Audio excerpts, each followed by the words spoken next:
Milli ədəbiyyatımızda həmişə əsas məsələlərdən biri insanın ruhi azadlığı, daxili azadlığının ifadəsi olubdur. Hər şair qəzəlin beytinin içində fikir deməkdə azaddır.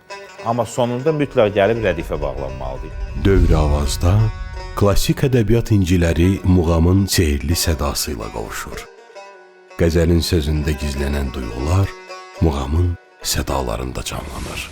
Bülbülü qəmzədəyəm, bağı baharım sənsən. İlişkim rəqsə azadlıq üçün deyil, məna tapmaq üçündür. Makamın özünün strukturunda, melodikasında ümumiyyətlə o vücudun hərəkətlərlə, plastikasıyla çox dərin bağlılıq var. Sənə çatmaq dilədim, qoymadı nəfsim. Yoxsa heç qoyardınmı mənə bunca cəfa göstərəsən? Dildən ayıb, vallahi çox həyadan danışır. Dövr avaz, mayın 22-si, saat 12-də Mədəniyyət kanalında.